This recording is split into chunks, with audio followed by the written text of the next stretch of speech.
el atalaya. Vamos a ver cuáles son las funciones del atalaya y qué dice la Biblia sobre la función del atalaya, cuando ejercemos realmente la función de atalaya. Los invito a que abran sus Biblias en Ezequiel capítulo 3. En Ezequiel, este libro precioso, pues nos define cuáles son las funciones del atalaya. Vamos a leerlo conforme a la palabra de Dios. Ezequiel capítulo 3, verso 1 al 21. Con gloria a Dios cuando lo consigan. Aleluya. El verso 1 del capítulo 3 de Ezequiel dice: y me dijo, hijo de hombre, come lo que hayas, come este rollo y ve y habla a la casa de Israel. Y abrí mi boca y me hizo comer aquel rollo, y me dijo, hijo de hombre, alimenta tu vientre y llena tus entrañas de este rollo que yo te doy. Y lo comí y fue en mi boca dulce como la miel. Luego me dijo, hijo de hombre, ve y entra a la casa de Israel y habla a ellos con mis palabras, porque eres enviado a pueblo que habla profunda ni de lengua difícil, sino a la casa de Israel. No muchos pueblos de habla profunda ni de lengua difícil, cuyas palabras no entiendas, y si a ellos te enviaren, ellos te oirán. Mas la casa de Israel no te querrá oír, porque no me quiere oír a mí, porque toda la casa de Israel es dura de frente y obstinada de corazón. He aquí yo he hecho tu rostro fuerte contra los rostros de ellos, y tu frente fuerte contra su frente. Como diamante, más fuerte que pedernal, he hecho tu frente. No los temas ni tengas miedo delante de ellos, porque son casa rebelde. Y me dijo, hijo de hombre, toma en tu corazón todas mis palabras que yo te hablaré, y oye con tus oídos. Y ve y entra a los cautivos, a los hijos de tu pueblo, y hables y diles, así ha dicho Jehová el Señor, escuchen o dejen de escuchar. Y me levantó el espíritu y oí detrás de mí una voz de gran estruendo que decía, bendita sea la gloria de Jehová desde su lugar. Oí también el sonido de las alas de los seres vivientes que se juntaban la una con la otra, y el sonido de las ruedas delante de ellos, y sonido de gran estruendo. Me levantó pues el espíritu y me tomó, y fui con amargura en la indignación de mi espíritu, pero la mano de Jehová era fuerte sobre mí. Y vine a los cautivos de Tel Aviv, que moraban junto al río Quebar, y me senté sobre él, donde ellos estaban sentados, y permanecí 7 días atónito entre ellos. Ahora viene un subtítulo que se titula El atalaya de Israel, el verso 16. Dice, aconteció que al cabo de 7 días vino a mí palabra de Jehová diciendo, hijo de hombre, yo te he puesto por atalaya a la casa de Israel. Oirás pues tú la palabra de mi boca y los amonestarás de mi parte. Cuando yo dijera al impío, de cierto morirás, el impío será percibido de su mal camino, a fin de que viva el impío, morirá de su maldad, pero su sangre demandaré de tu mano. Pero si amonestares al impío y él no se convirtiere de su impiedad y su mal camino, él morirá por su maldad, pero tú habrás librado su año. Si el justo se apartare de su justicia y hiciere maldad y pusiere otro tropiezo delante de él, él morirá porque tú no le amonestaste. En su pecado morirá, y su justicia que había hecho no vendrán en memoria, pero su sangre demandaré de tu mano. Pero si al justo amonestares para que no peque y no pecare, de cierto vivirá, porque fue amonestado, y tú habrás librado tu alma. Gloria a Dios por su palabra. Entonces vemos aquí que el profeta Ezequiel está diciendo que el Señor le reveló y le dijo en el verso 1 que leímos ahora en el capítulo 3, dice, y me dijo, hijo de hombre, come lo que hayas, come este rollo y ve y habla a la casa de Israel. ¿Qué significa eso, comer el rollo? La palabra de Dios sabemos que es el rollo. En la Biblia, en el Antiguo Testamento se habla del rollo, y el Señor está diciendo, antes de predicar, está diciendo al profeta, come del rollo. ¿Qué quiere decir comer del rollo? Digiérelo, asimílalo, para que puedas dar verdaderamente el mensaje, ¿verdad? Esta palabra va contra los autosuficientes. Esas personas que dicen, no, yo predico cualquier cosa, nada más dígame qué tema y yo lo predico. No, la palabra me dice, tengo que comer primero el rollo, tengo que asimilar el rollo. Tenemos que dejar de ser autosuficientes y depender más de Dios. Que Dios nos dé un mensaje, que Dios nos revele. Que nosotros estudiemos la palabra de Dios, la asimilemos, hagamos digestión con ella y poder enseñar esa palabra. Eso es lo que dice, come del rollo y habla a la casa de Israel. Primero tenemos que asimilar, estudiar la palabra de Dios antes de decirla. Yo conozco muchas personas que son autosuficientes que dicen, no, dime el tema y yo te lo predico, dame cualquier versículo y yo te lo predico. No, así no, la palabra de Dios hay que asimilarla primero, ¿ven? Lo que el Señor quiere es eso, que primero vayamos a su trono, que Él nos hable a nosotros primero para poder nosotros compartir la palabra de Dios. Por eso tenemos que estudiar en todo momento la palabra y el Señor nos va revelando cada día más y más de su palabra. Comer el libro o comer el rollo, como dice aquí, significa que es intelectualmente apropiarnos de la palabra, vivir la palabra, asimilar esa palabra para poder transmitir el mensaje y no hablar temas de hombres, sino conforme a la palabra de Dios cuando Dios nos habla primero, porque Dios nos tiene que hablar primero a nosotros antes de predicar. Usted no puede mandar una palabra de Dios si usted no la ha asimilado, no la ha estudiado, tiene que estudiarla primero. Cuando usted vaya a predicar a alguien, dígale al Señor que le dé la sabiduría, pero no estudie la palabra y el Señor le va a dar la sabiduría. La palabra de Dios dice que te falta de sabiduría, pídala y Él nos la dará manos llenas. Así que no se amedrente porque va a hablar con determinada persona que de pronto le va a desarmar lo que usted va a predicar. No, simplemente usted lance la palabra, no se preocupe si la persona la acepta o no queda convencida. Usted preocúpese por predicar la palabra. El Señor nos ha mandado a predicar la palabra, no a convencer. El que convence es la palabra. Él láncela. No importa si no la aceptan o no la aceptan. Ese no es el problema suyo. El Espíritu Santo es el que se encarga de convencer a las personas. La visión nuestra es lanzar la palabra. La palabra es la que cumple su efecto y la palabra dice que ella nunca volverá vacía, sino que cumplirá el efecto. Pero tenemos que estudiarla primero, comer del rollo, así como dice Ezequiel, ¿verdad? Que dice, que le dijo el mismo Señor, come del rollo es estudiala, asimílala, prepárate en la palabra para que la puedas lanzar. Usted no puede lanzar una palabra si no la estudia, porque lo primero que va a decir, ¿y eso qué significa? Y usted queda desarmado. Hay que estudiar la palabra primero, para poderla lanzar. Y eso es lo que la palabra nos está diciendo aquí.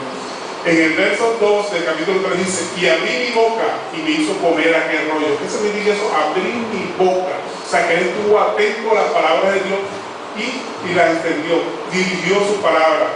Y sabemos que la palabra, como nosotros la digerimos, fortalece nuestra fe. Y además nos da la dulzura de la salvación, lo que significa la sabiduría, nos da la dulzura de la sabiduría de la palabra. Cuando usted empieza a estudiar, divide revelación, y esa es la dulzura de que habla la palabra de Dios. Abrí mi boca y me hizo comer del rollo. Si digerimos la palabra de Dios, la asimilamos, empezamos a ver lo dulce que es la palabra y empezamos nosotros a quebrantar toda esa falsa doctrina que traíamos, que la que veníamos moviendo. Cuando comemos del rollo, cuando asimilamos el rollo. Y el verso 3 de ese capítulo dice, y me dijo, hijo de hombre, alimenta tu vientre, mira lo que viene ahora, y llena tus entrañas de este rollo que yo te doy. Entonces dice, y lo comí, y fue en mi boca dulce como la miel. ¿Por qué la palabra de Dios es dulce como la miel?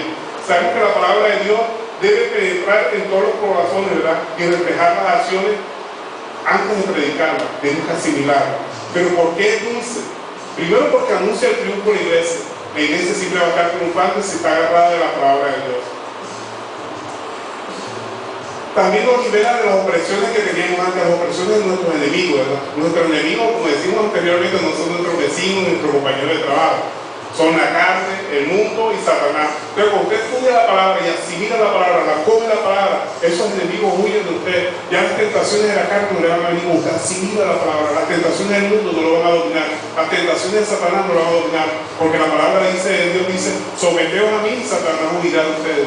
No tiene que ponerse a pelear contra Satanás. Cuando usted asimila la palabra, cuando vive la palabra, él no tiene nada que hacer en su vida. No tiene ni arte ni parte, se va. Esa doctrina de guerra espiritual no es válida por la luz de la Biblia. Usted tiene que asimilar la palabra, vivir la palabra y Satanás se oye. Porque usted mujer que le tire y haga lo que quiera hacer. Usted viva la palabra, aplique la palabra en su vida y Satanás huye. Tiene que coger sus maletas e irse. No se ponga a pelear con él. Pelee con su cárcel para asimilar la palabra, para vivir la palabra, que es lo más importante. Amén. Eso se llama digerir la palabra. Cuando usted vive la palabra de Dios, ha digerido, ha asimilado, o sea, ha comido la palabra. Comer el rollo es eso, asimilarla, estudiarla y ponerla por obra. Entonces, cuando nosotros la ponemos por obra, estamos comiendo el rollo.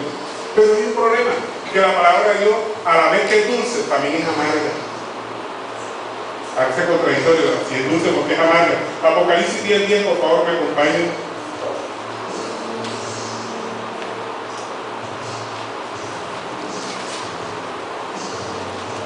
Apocalipsis capítulo 10, verso 10.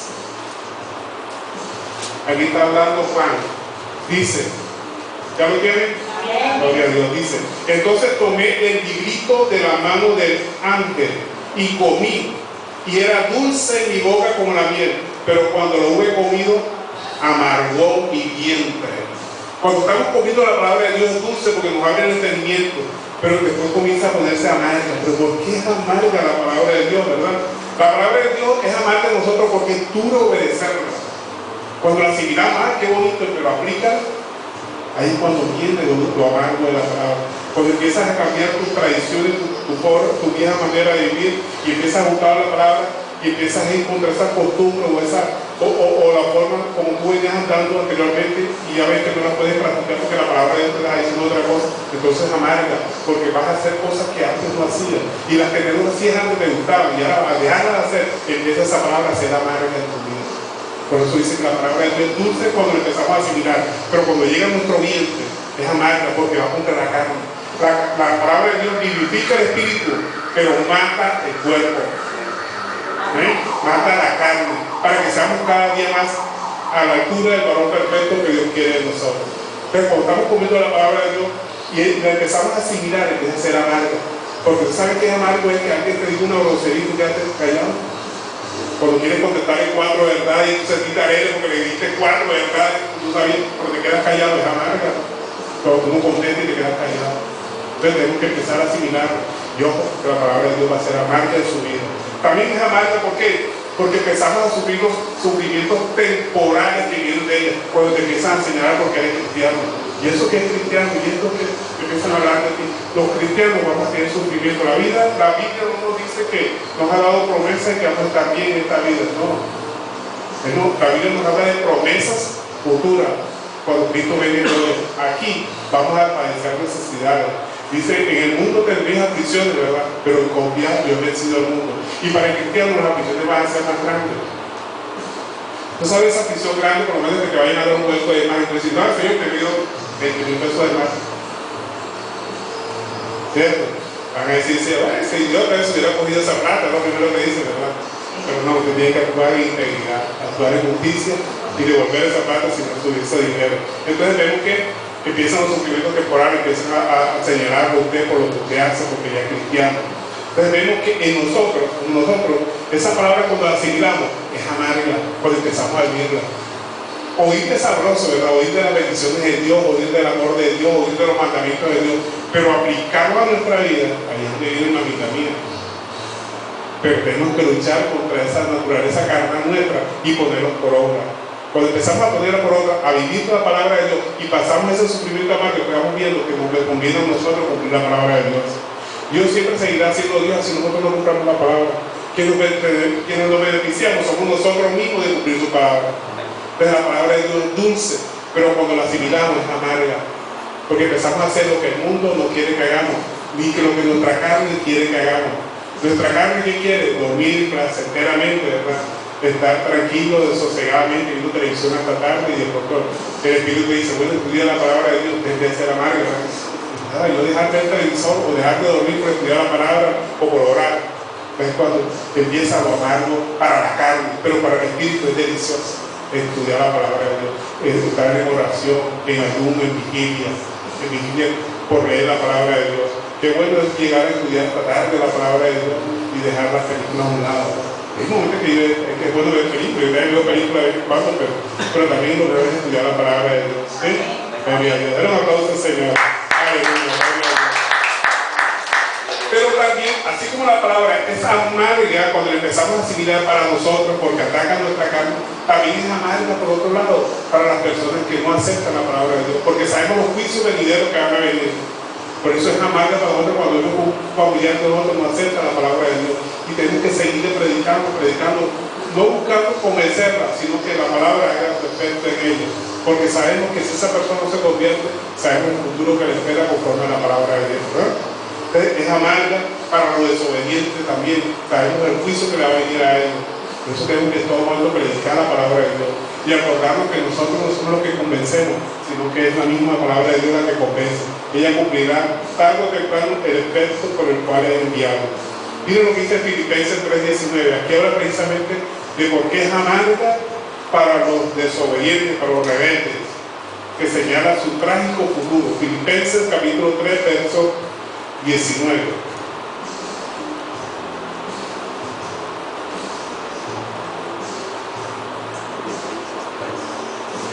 Filipenses.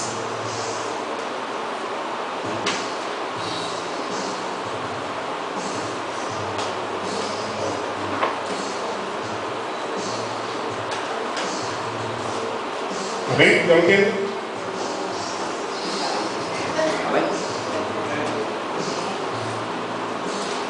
Filipenses 3:19 dice: el fin de los cuales será perdición, cuyo Dios es el vientre y cuya gloria es su vergüenza. Solo piensa en lo terrenal.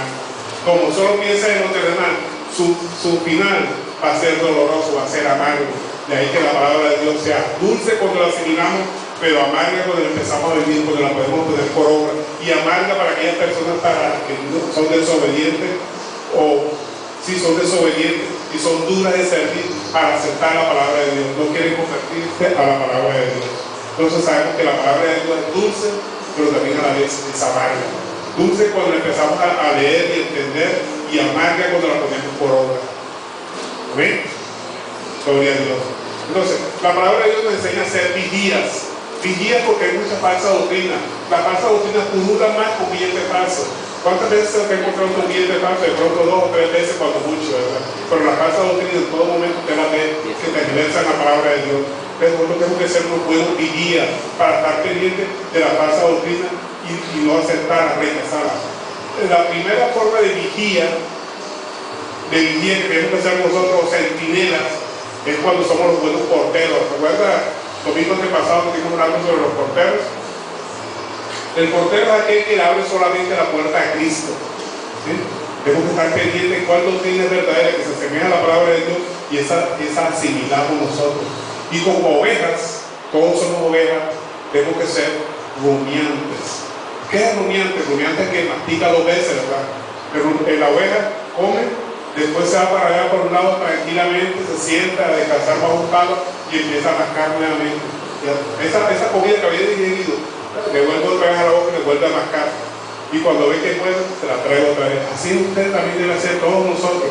Cuando estudiamos algo, cuando leemos algo, cuando nos dicen algo de la palabra de Dios, ahora es el momento, usted está asimilando, ¿verdad? Pero no se quede con eso, porque en su casa también sigue estudiando los versículos que aquí se le dieron. Y verifique que todo lo que aquí se le dijo esté conforme a la palabra de Dios. Y cuando usted en su casa hace otra vez otra mascada que le hace a la palabra de Dios y ve que todo está conforme, sí, tráese. Pero no traigan la primera, porque si traigan la primera, entonces es oveja. Las ovejas no tragan enseguida. Mastica y mastica, y después están tranquilamente, huele y mastica, y después que la asimilen. Sí tenemos que ser nosotros, ¿verdad? No comer, no tragar en la primera, asimilar. Ahí en su casa, usted estudia los versículos aquí se le dan y analice por la palabra de Dios lo que aquí se dijo, y después sí asimilen. Esa es una oveja rumiante. Tenemos que ser nosotros. Entonces, como buenos centinelas, tenemos que ser, en primera instancia, porteros para rechazar cualquier doctrina contraria a la palabra de Dios que no sea de Cristo y abrirle solamente la puerta a la palabra de Dios, a que es de Cristo, ¿sí? Y poder aceptar en nuestros corazones. Tenemos que ser unos vigías, unos centinelas constantes en la lucha espiritual. Lucha espiritual. Nosotros tenemos guerra espiritual, tenemos lucha espiritual, lucha contra nuestra carne, lucha contra el mundo y lucha contra Satanás y sus demonios, no guerra. Sabemos que la guerra es una falsa doctrina que viene vendida en la iglesia, que es más de la doctrina neopentecostal, en la que se utiliza el atar, reprender, echar fuera a Satanás, pisarle la cabeza al diablo. Nosotros no estamos para eso, nosotros estamos para cumplir la palabra de Dios, ponerla por norma en nuestra vida. Y Satanás huye en nuestra vida inmediatamente. Así que nosotros tenemos lucha espiritual. Por eso lo dice Efesios 6:11, ¿verdad? No tenemos lucha contra carne y sangre, sino contra huestes espirituales que se mueven en la región celeste. La guerra está entre el reino de las tinieblas y el reino de los cielos. Cuando Juan el Bautista empezó a abrir el camino a nuestro Señor Jesucristo, dijo: arrepentidos, porque el reino de los cielos ha llegado. Y la primera predica de nuestro Señor Jesucristo también fue lo mismo: arrepentidos, porque el reino de los cielos ha llegado. Entonces, la guerra está entre dos reinos. Nosotros somos parte de un reino, pero no estamos en guerra, estamos en lucha. ¿Amén? Amén. Gloria a Dios. Entonces, como vigías tenemos que ser unos buenos porteros. Pero, ¿cuál es el portero inútil? Hay porteros inútiles. El portero es aquel que le cierra la puerta a la falsa doctrina y nada más le abre la doctrina verdadera, la doctrina de Cristo. Pero hay falsos porteros. La Biblia nos dice cuáles son los falsos porteros. Miremos lo que dice Apocalipsis 3:20, que muestra un falso portero. Nosotros tenemos que evitar ser falsos porteros. Falso portero, ¿cuál es? Apocalipsis 3:20 nos lo dice, ¿verdad? Cuando está hablando de la iglesia de la Odisea. Una iglesia que se caracterizaba porque predicaba muchas cosas bonitas, pero a Cristo lo tenían fuera de la iglesia.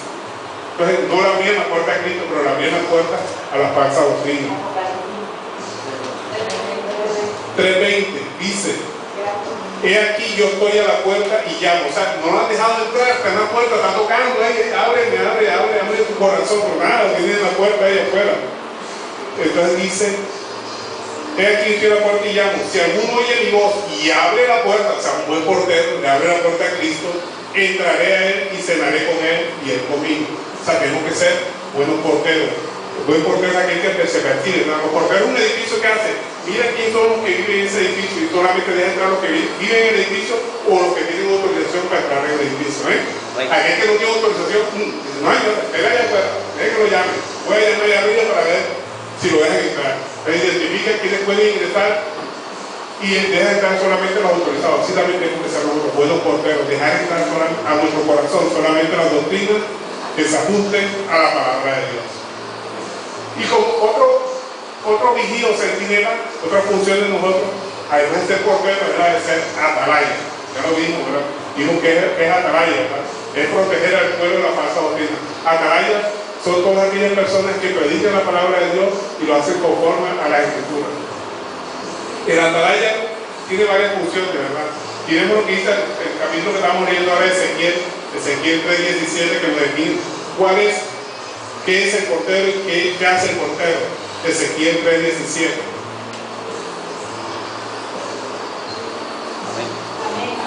Función de la atalaya, perdón.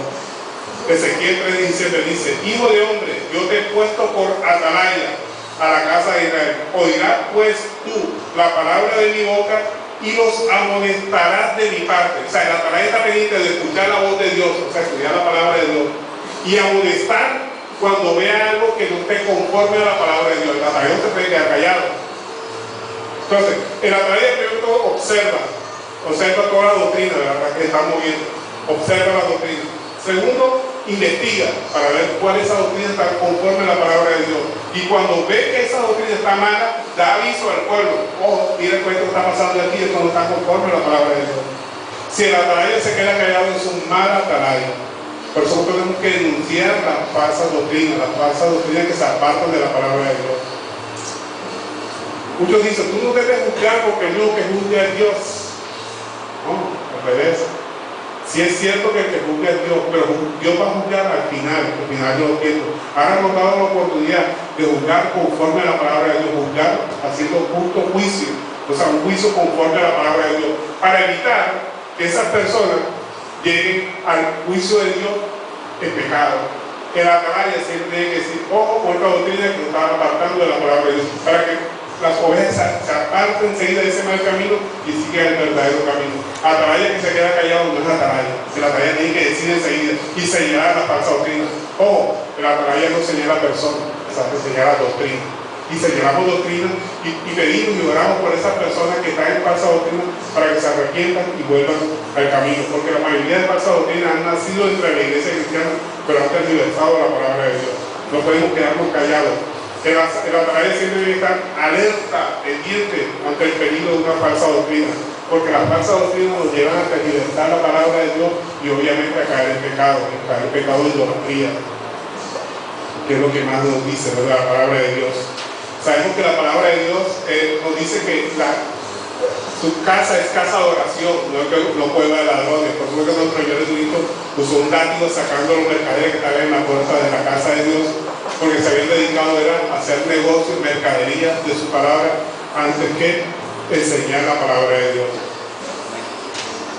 ¿Por qué el atraer hay que investigar? Porque si no investiga, ¿cómo va a señalar una falsa doctrina? Tienen que estudiar la verdadera palabra de Dios. La palabra de Dios nos dice, escudriñar la Escritura, que en ellos parece que hay vida eterna, pero de todas ellas hablan de mí. O sea, que usted va a la Escritura, va a encontrar hablando de Jesús, desde Génesis hasta Apocalipsis.